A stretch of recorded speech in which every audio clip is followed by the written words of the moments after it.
nous connaîtrons une vague de vaccination forcée, fallacieusement présentée comme une vaccination volontaire. Quand on envisage un génocide, il faut déployer de sacrées ressources pour éliminer 6 milliards de personnes. Vraiment le message, n'hésitez pas à vous faire vacciner si vous êtes enceinte, c'est plus que possible, c'est recommandé. Le taux de fausses couches au cours du premier trimestre des femmes enceintes, lorsqu'elles sont vaccinées, est multiplié par un facteur de 8. Il faut que les femmes enceintes se protègent en se faisant vacciner. Elles se protègent elles-mêmes et elles protègent leur enfant. Des cas de mort-nés dans la période de 22 à 26 semaines de grossesse. J'en ai rencontré une série dans mon funérarium. Sur les 6 femmes concernées, 5 étaient vaccinées et la dernière avait reçu du remdesivir.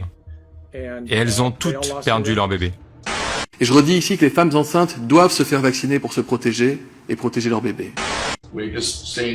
Nous avons vu un frigo rempli de bébés, mais il n'y a pas de funérailles.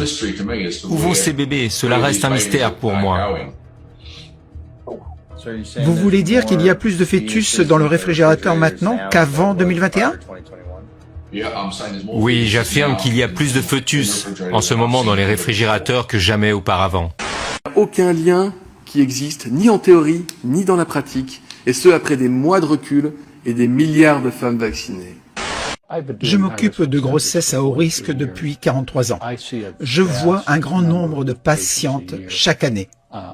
Je ne pense pas qu'il y ait un autre médecin obstétrique dans ce pays qui traite autant d'échographies de patientes que moi. Donc je sais ce qui est en train de se passer. J'ai vu la mort et la destruction comme je ne les avais jamais vues auparavant. Il y a eu 13 morts-nés sur une période de 124 heures. 124 heures! Une augmentation par un facteur de 1200 des anomalies menstruelles. Et lorsque les femmes tombent enceintes, nous constatons une augmentation substantielle de fausses couches et des anomalies congénitales.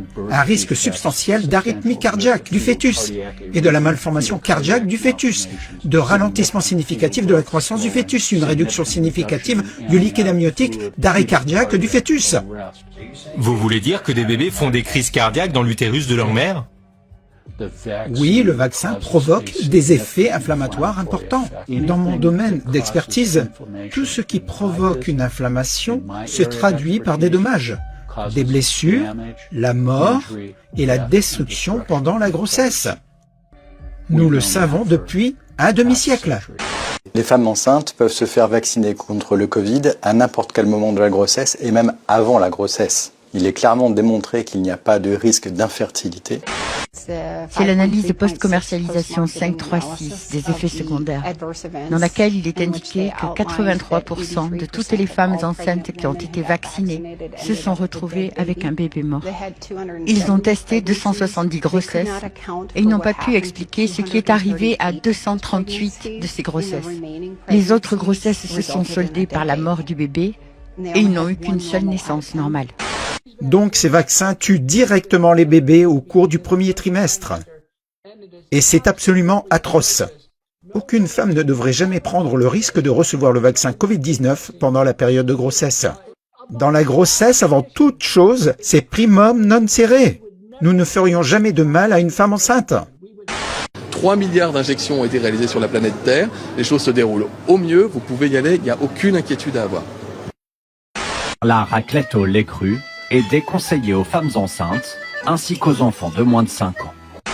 Se poser des questions, c'est bien. Ne pas s'en poser, c'est encore mieux.